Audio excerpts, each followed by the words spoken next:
5, núcleo central.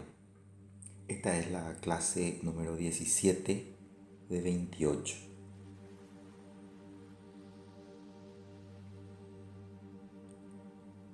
Lo que vamos a ver hoy se encuentra en el Classroom, observando los contenidos de la clase teórica.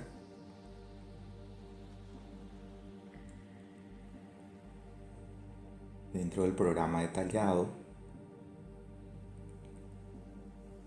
estamos entrando en la unidad 5, que es el capítulo anteúltimo de todo el programa. Vamos a ver nosotros estos temas: sistemas antipolares, polaridad, propiedades, direcciones conjugadas, conceptos de núcleo central, fórmulas relacionadas con la flexión compuesta y el núcleo central, y por supuesto el área de problemas.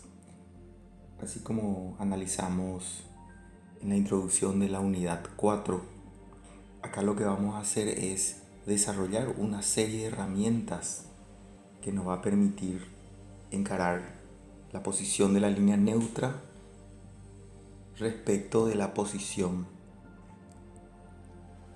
de la carga resultante en una flexión compuesta.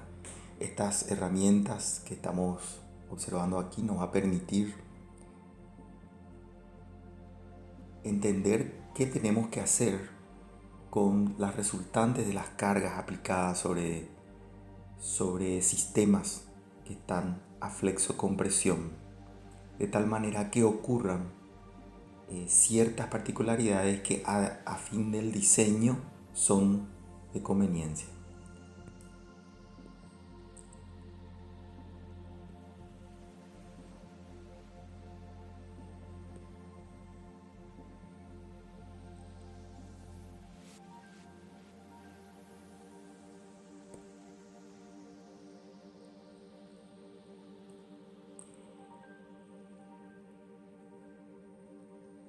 Entonces, la bibliografía que vamos a utilizar está acá indicada: el Ortiz Berrocal. Aquí están indicadas las referencias de dónde. De nuevo, el Enrique Panzeri. En el aula virtual van a encontrar un área de conceptos que fue desarrollada por el ingeniero Lima, y también van a encontrar algunos desarrollos que tienen que ver con cónicas, propiedades de cónicas, elipses y otros conceptos que son fundamentales en estos links de esta herramienta GeoGebra. La recomendación aquí es repasar nuevamente conceptos previos como inercias principales, ejes principales de inercia, cómo rotar esos ejes principales a otros ejes, y propiedades de las elipses y las cónicas. Eso lo vamos a ver en un momento.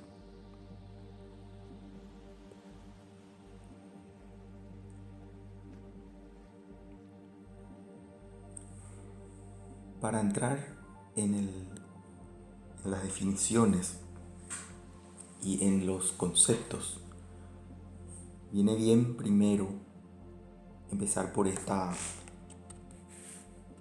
información que vamos a mostrar aquí. Entonces, a esto que vamos a desarrollar le llamamos sistema antipolar.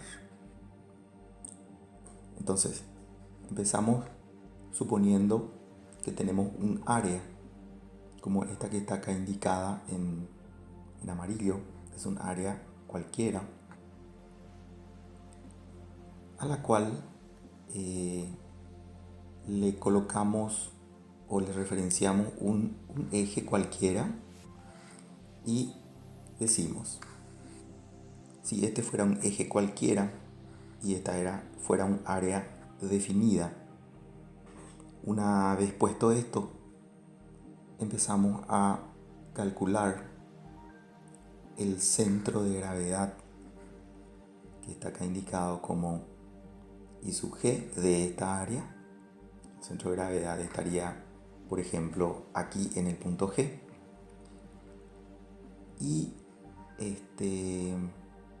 las coordenadas estarían dadas por estas dos informaciones que vemos aquí, que por supuesto, por conceptos ya conocidos, el centro de gravedad es el momento estático de las áreas respecto del eje dividido el área total. Lo mismo en esta expresión que está indicada aquí. Entonces, para llegar al concepto de sistemas antipolares, lo que se hace es una transformación basada en esta ecuación que está aquí. O sea, esta transformación lo que dice es, creamos una nueva variable que se llama A' o el área, que se define como el producto de la distancia a este eje que está aquí y la coordenada del área en sí. Esto es lo que se llama en matemática un cambio de variables. Con este cambio de variables, lo que se hace es introducir este cambio de variables e intentar calcular el centro de gravedad de esta nueva función diferencial A'. A ese nuevo centro de gravedad se le está llamando P, o está dado por el punto P. Y ese punto P tiene coordenadas I sub P, y vamos a ver más adelante la coordenada X sub P. Para calcular la coordenada I sub P, así como hicimos aquí, lo que tenemos que hacer es calcular el momento estático del área nueva A' respecto del eje Y, eje X, de este eje X, y dividir por el área total. Entonces, llevando esto a las ecuaciones, podemos ver aquí el desarrollo, llevando esta ecuación básicamente aquí. Se reescribe la ecuación, así como está indicado aquí, y esto resulta en que la coordenada I sub P es una función del momento de inercia de la sección respecto al eje X dividido el área dividido el centro de gravedad I sub G.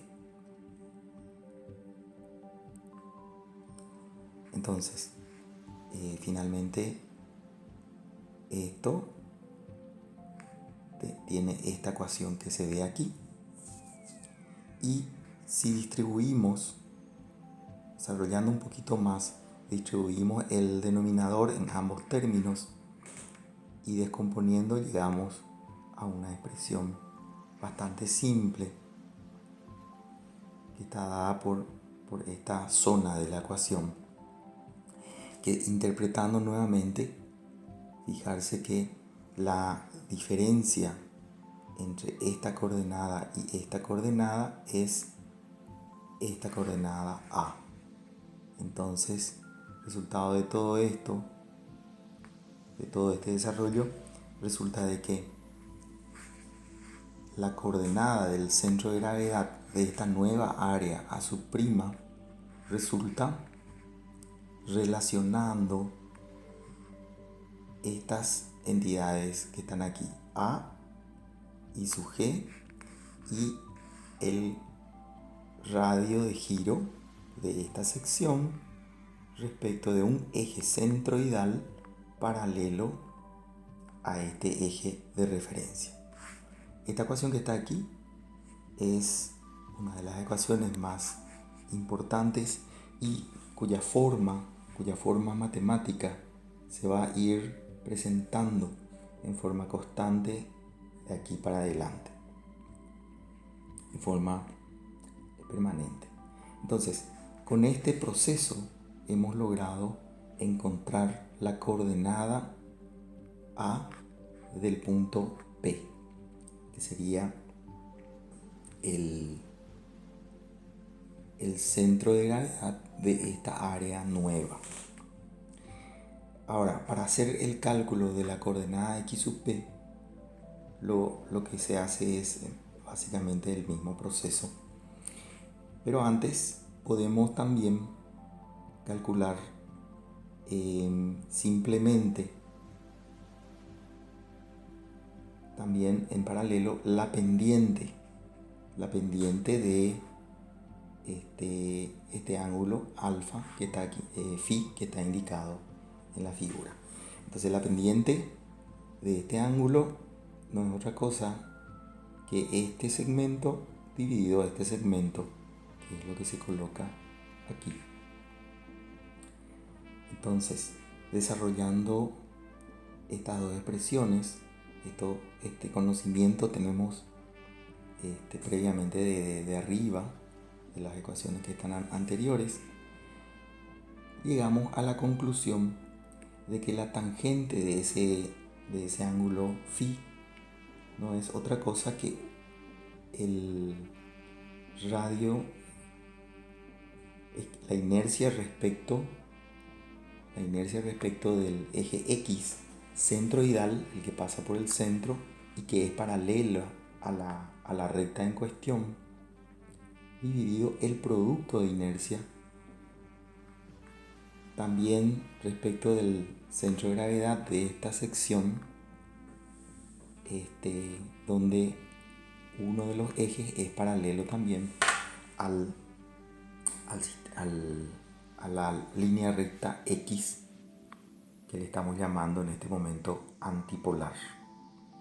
Por lo tanto, independientemente de dónde esté esta recta X, vamos a suponer que se aleja la recta X o se acerca a la recta X, esta recta que está aquí, por ser centroidal y además paralela a la antipolar, no va a cambiar de posición, y tampoco lo hará,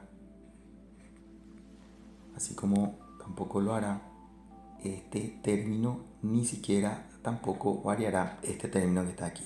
O sea, conclusión es que mientras esta recta se mueva o varíe su posición en forma paralela a sí misma, este ángulo phi permanecerá constante. Esta es una propiedad que acabamos de descubrir y que la vamos también a utilizar más adelante. Concluyendo esta información, es importante utilizar algunas definiciones. A este punto P, que es el centro de gravedad de esta área transformada, se lo define como polo de esta área respecto de esta recta que está aquí indicada. A las coordenadas entonces de este punto se le llama polo, y por supuesto se deriva de esta transformación que está aquí. Asimismo, esta recta comúnmente se le llama, si este es el polo, esta es la antipolar. Por ahora son definiciones simples, directas, y después vamos a ir combinando y viendo más detalles. Aquí dejo yo una pregunta para pensar y responder, por supuesto. Y la pregunta es, si X permanece paralela a sí misma y se mueve, ¿qué pasa entonces con la posición del polo?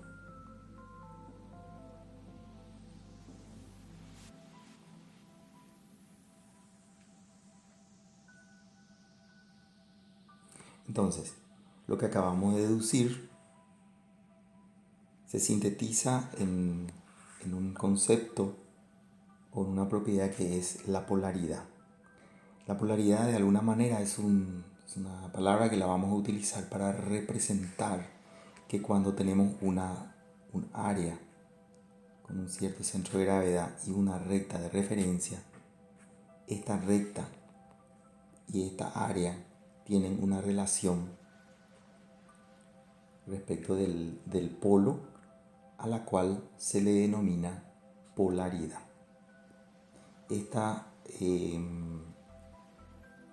propiedad que se llama polaridad tiene esta ecuación que la hemos deducido recién como base, además de las relaciones que hemos visto anteriormente. Entonces, este punto P sub z tiene coordenadas que están definidas automáticamente cuando se define la posición de la polar.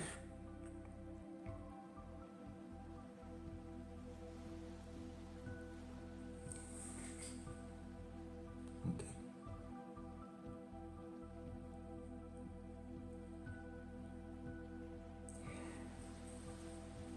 Y acá ocurre el fenómeno también de la simetría. O sea, vamos a ir descubriendo que hay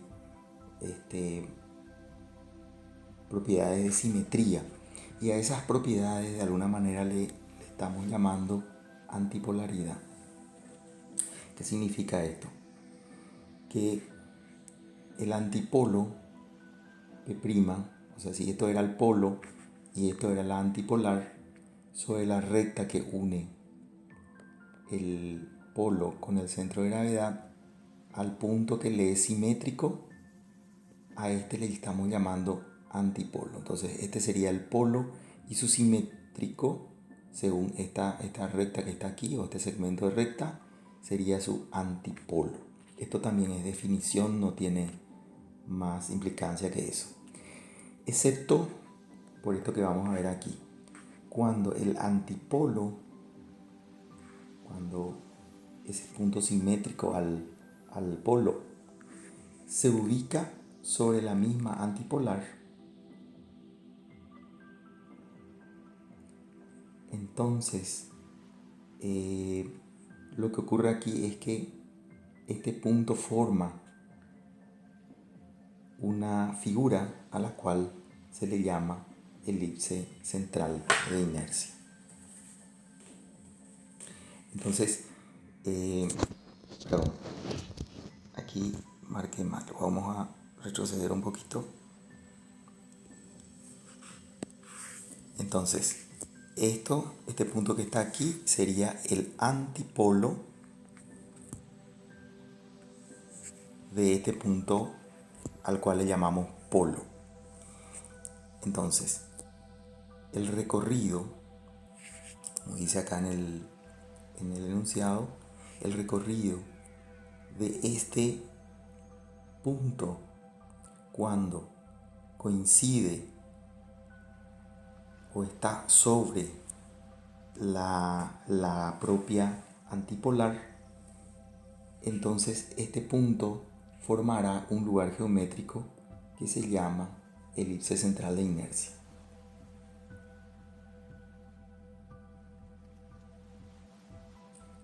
Por supuesto, ocurrirá lo mismo con el otro punto también.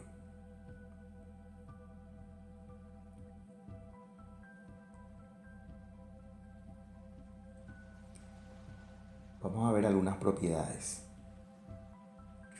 de estos conceptos que estamos viendo aquí. Entonces, cuando este eje, que es el antipolo, pasa por el centro de gravedad, el polo se sitúa en el infinito. Recordar que todo esto que vamos a ver, estas propiedades, se derivan a que A por I es igual al radio de giro respecto del centro de gravedad que pasa paralelo también a la polar, a la antipolar. Entonces, lo que dice esta propiedad es que si este valor tiende a ser infinito, este tiende a cero, obviamente porque el producto es constante. Y al revés, si este tiende a infinito, esto tiende a cero por la misma razón anterior. Después descubrimos propiedades que tienen que ver ya con las cónicas, pero y con las elipses. Lo vamos a ver dentro de un momento también. Y es que dos rectas conjugadas, se dicen que son conjugadas cuando una de las rectas contiene al polo de la otra recta y viceversa. O sea, como vimos en la lámina anterior, puede ocurrir que el antipolo esté sobre la antipolar. Entonces, eso significa que se formaba la elipse central de inercia. Entonces, dos rectas que mutuamente tengan el polo sobre la polar de la otra tienen otra propiedad adicional, que es que son conjugadas.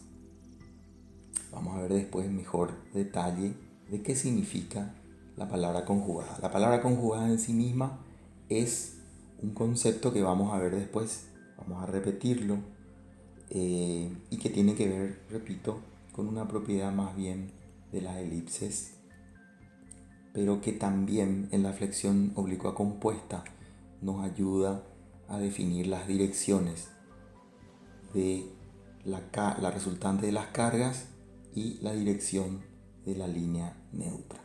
Entonces, la relación es tan firme entre estas dos direcciones que es prácticamente una propiedad matemática del comportamiento que tiene el sólido elástico ante estas exigencias de flexo-compresión.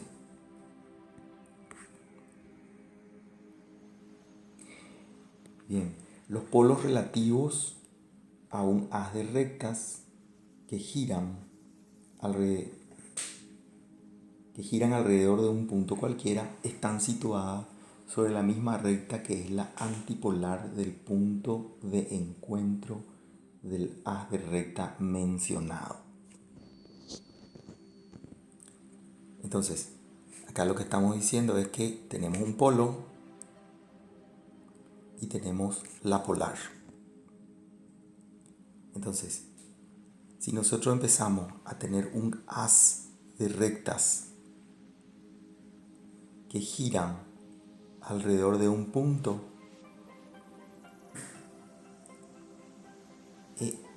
entonces este punto es la antipolar del punto de encuentro del haz de rectas mencionado.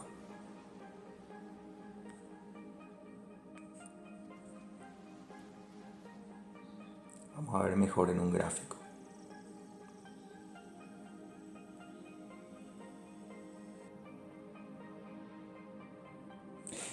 Vamos a ver de nuevo esa propiedad que habíamos visto recién. Esto lo que dice es que si acá tenemos la posición de un polo, un punto, al cual respecto de un área le corresponde una recta a la cual le estamos llamando antipolar, pero le podríamos llamar cualquier cosa, recta X. Entonces, lo que dice esta propiedad es, voy a hacer en un color diferente, es que si esta recta X empieza a girar alrededor de un punto Ese punto, por ejemplo, le vamos a llamar punto P'. Lo que va a ocurrir es que el punto P se va a mover según una recta que va a ser a su vez la antipolar de este punto P'. Por lo tanto, si este punto, que recordemos, vamos a repetirlo varias veces, representa la resultante de las cargas aplicadas en una sección sometida a flexocompresión y esta antipolar representa la línea neutra. Si la carga resultante se mueve según una línea recta, lo que ocurre es que la línea neutra o la antipolar correspondiente gira alrededor de un punto. Bien, y la última propiedad que estaba en la lámina anterior es la misma que esta, pero a la inversa. O sea, decía que si esto gira, esto se mueve en línea recta. O sea, dice que si la línea neutra girara alrededor de un punto, ese punto sería la antipolar la resultante, del punto de aplicación de la resultante. Bien, repasando otra vez, tenemos una sección que representa a una sección sometida a flexocompresión. Tenemos el punto de aplicación de la resultante. Suponer que este es el par de ejes centroidales, supongamos que principales por ahora. Lo que descubrimos es una propiedad que nos permite determinar que si el punto de aplicación pasa por aquí, la línea neutra está aquí y hay una relación A, B, donde A por B es el radio de giro respecto de esta dirección. Vamos a llamarle principal 1 o 2 por ahora. Después vamos a entrar en más detalle. Entonces, hay una relación entre la posición del punto P y la posición de la línea neutra, que también le estamos llamando antipolar, polo antipolar. Entonces, la relación es que este producto es igual al radio de giro respecto del centro de gravedad, respecto de este eje que está aquí, 1 al cuadrado. Por lo tanto, si P, vamos a hacer en otro color, si P se mueve hacia esta recta, se mueve hacia acá, lo que pasa es que B tiende a 0. Si B tiende a 0, A tiende a infinito. O sea, cuando P llega a G, la línea neutra está en el infinito. Y viceversa, cuando la línea neutra se acerca al centroide, P se va al infinito. Recordemos que en ese caso, en la flexocompresión, en realidad en el estudio de la flexión oblicua compuesta, significa que no existe carga normal. Estoy combinando comentarios para ir conectando conceptos entre la flexocompresión y los conceptos de polos, polares y también polaridad.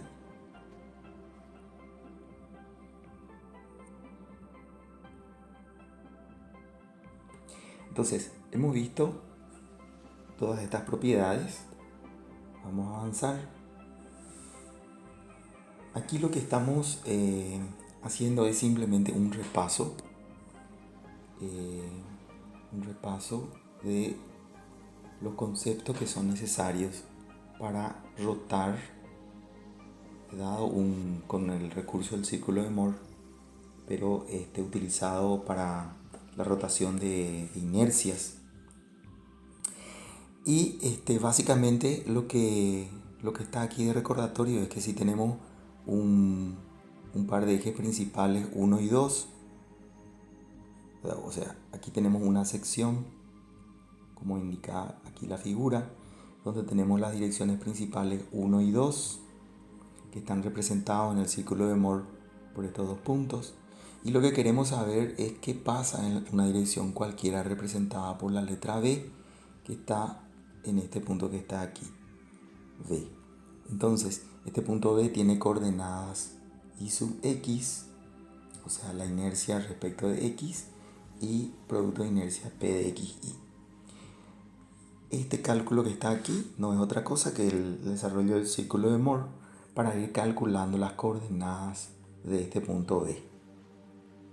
Finalmente llegamos a estas ecuaciones que combinando nos surge esta expresión que es la más importante aquí, y recordando que esto es un repaso nada más de conceptos geométricos y conceptos que tienen que ver con inercia o propiedades de las secciones. Lo que hemos detectado o encontrado es que aparece algo que se llama elipse central de inercia, elipse porque tiene la misma forma de la ecuación de una elipse, y que relaciona los radios de giros principales de las direcciones principales con la posición de estas direcciones que nosotros estamos girando, o sea, los ejes que vamos adoptando a medida que varía, en otras palabras, este ángulo alfa respecto de la dirección principal 1. Reitero, esto es simplemente un repaso de conceptos de propiedades de las secciones.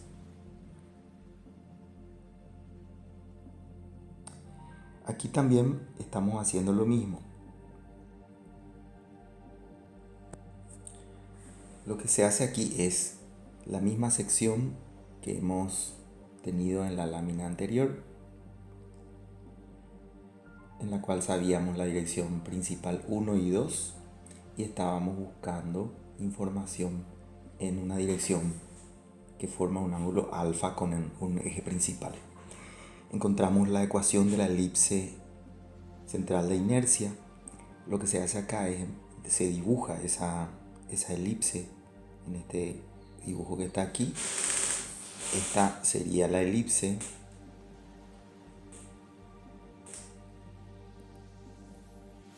y se empiezan a expresar esas propiedades que hemos estado viendo anteriormente.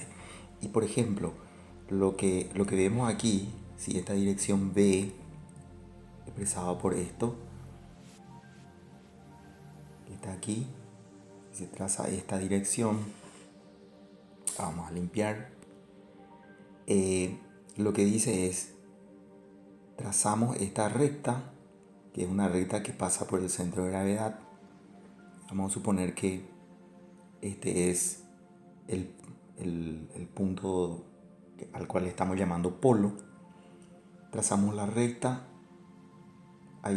Esta propiedad es muy interesante porque lo que nos está diciendo es que si trazamos una tangente por este punto a la elipse central de inercia, esta que está aquí sería la dirección conjugada de esta que está aquí.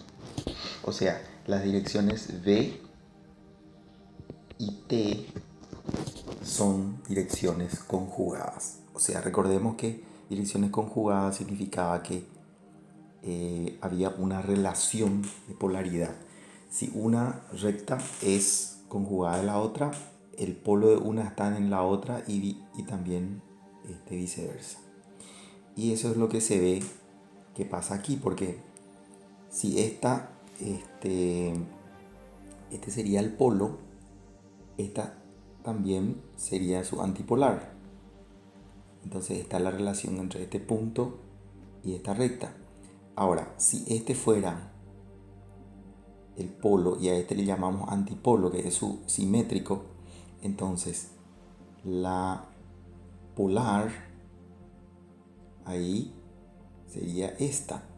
Y fíjense que está apareciendo simplemente a modo de nombres un nombre opuesto para rectas y un nombre opuesto para puntos. O sea, los puntos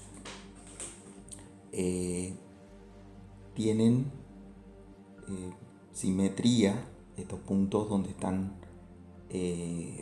identificando los polos, tiene un punto simétrico que es el antipolo, y también la antipolar tiene una paralela respecto al centro de gravedad simétrica, a la cual le llamamos polar. En este caso se ve que estas direcciones son conjugadas porque justamente contienen los polos de uno al otro, como estaba dicho. Entonces, esta dirección que está aquí y esta dirección que está aquí son direcciones conjugadas.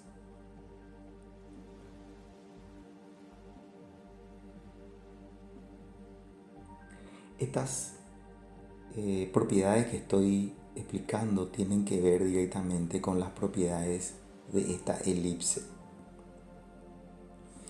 En otras palabras, en realidad esto no tiene que ver con la materia de resistencia de materiales, pero son conceptos que son convenientes que ustedes exploren, para lo cual les estamos recomendando algunos vínculos con GeoGebra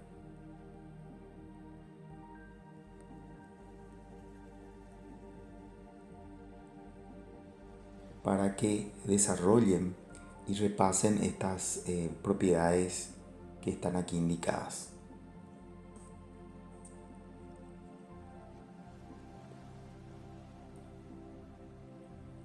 Bueno, acá tenemos otra vez la elipse central de inercia con un detalle más amplificado de lo que estaba indicado en la figura anterior, pero que básicamente lo que nos está diciendo es que si esta es la elipse central de inercia y yo encuentro un punto cualquiera de esta elipse, trazo una recta que pasa por el origen, aquí vuelvo a trazar la tangente a este punto. Esta tangente yo puedo trazar una paralela y estas dos direcciones son direcciones conjugadas. También por la propiedad que tiene la elipse, en este punto, justamente en ese punto, si se trazara una tangente a la elipse, esa tangente va a ser paralela otra vez a esta recta. Y también esta tangente. Todo esto es propiedad de la elipse, más que nada, sobre todo, ¿verdad? Entonces, estas direcciones se llaman conjugadas.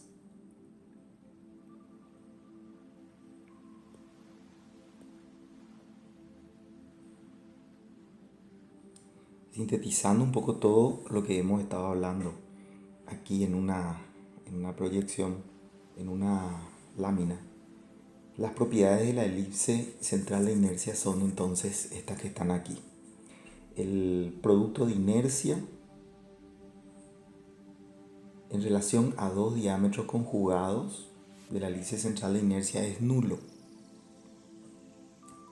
Esto también pasa cuando nosotros tenemos un eje principal, pero también ocurre en este caso. Son propiedades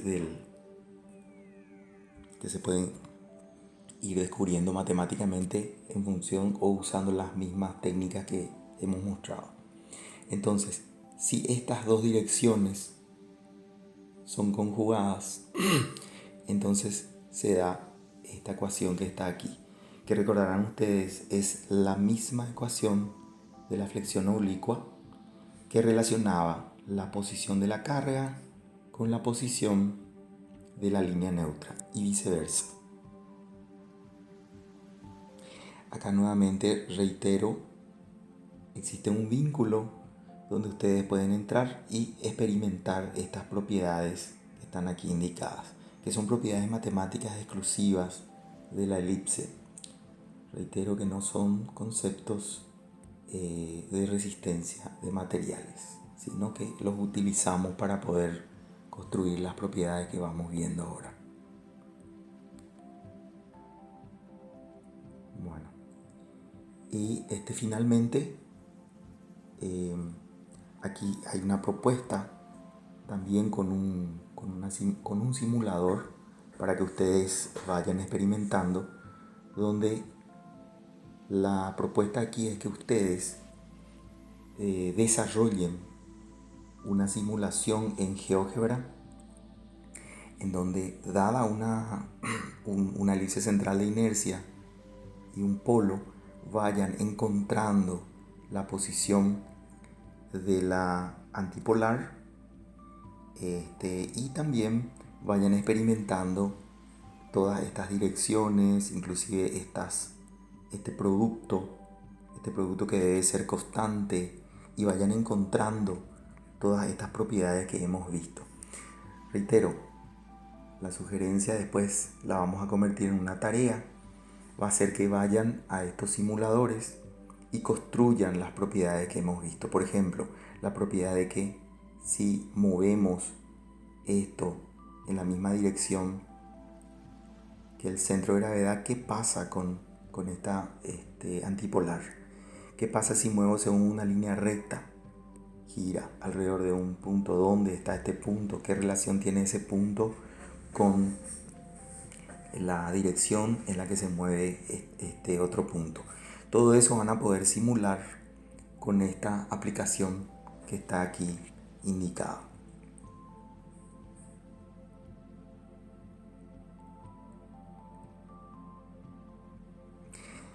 Por ahora vamos a hacer un corte de esta presentación, con una conclusión que está aquí indicada. En la flexión compuesta se establece una relación de polaridad entre el punto de aplicación de la carga axial resultante y su línea neutra. Fíjense que estoy mostrando en resalte línea neutra y punto de aplicación. Esto es, el punto de aplicación se convierte en polo y a su vez la línea neutra se convierte en antipolar. Esto un poco es la relación que hay entre la flexión compuesta y las propiedades que hemos estado viendo de polaridad, y que ahora nos van a ayudar a entender cómo dimensionar las posiciones de las cargas, cómo dimensionar secciones para que ocurran ciertas particularidades que nosotros necesitamos en el diseño de las estructuras. La misma cosa en la flexión oblicua.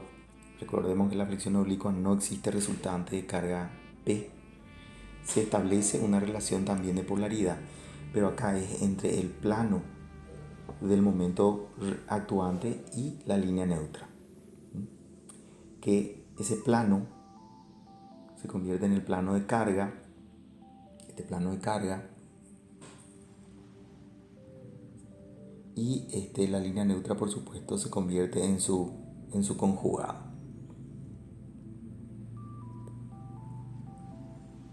Una de las propiedades que hemos estado viendo con el software GeoGebra. Lo primero que hacemos es abrirlo, y en realidad en el vínculo que está puesto en los PowerPoint se puede seguir el vínculo que dice propiedades de elipse central de inercia, y vamos a observar la siguiente figura.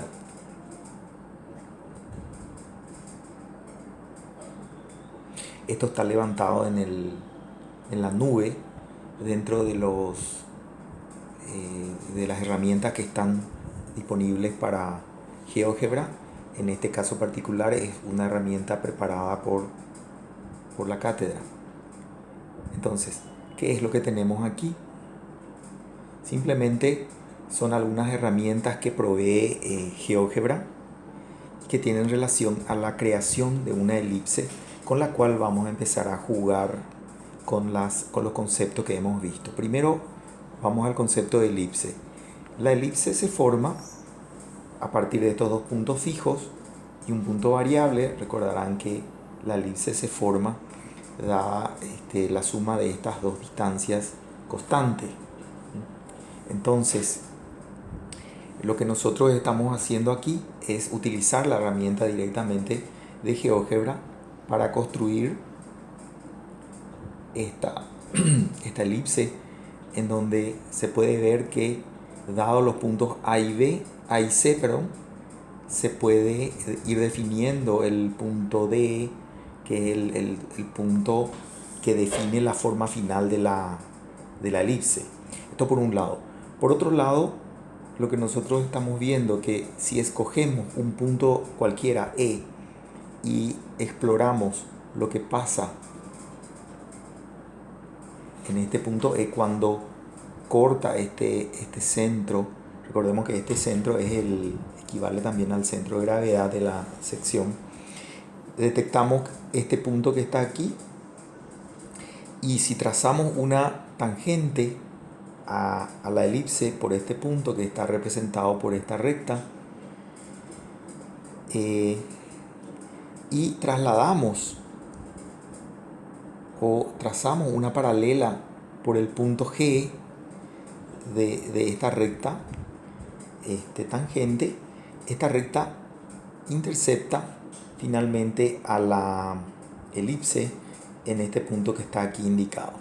Entonces, todos estos elementos nos permiten ahora explorar y entender qué pasa a medida que esa recta empieza a tener ángulos diferentes. Un poco esto es lo que hemos estado viendo en los diferentes conceptos cuando estudiamos recién la elipse central de inercia.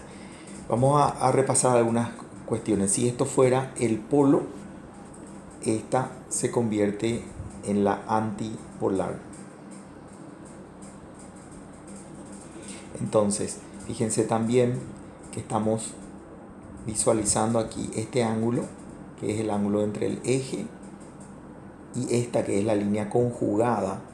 Esta es una recta y su conjugada vendría a ser esta. Por lo tanto, el ángulo que forma esta dirección con uno de los ejes, en este caso como está indicado aquí por este ángulo, tiene una relación directamente con este otro ángulo que también está aquí indicado. Entonces, como se puede ver, esto puede medirse aquí a la izquierda, en el tablero de la izquierda se pueden ver los diferentes parámetros que sirven para evaluar las diferentes distancias y las diferentes propiedades que hemos dibujado aquí.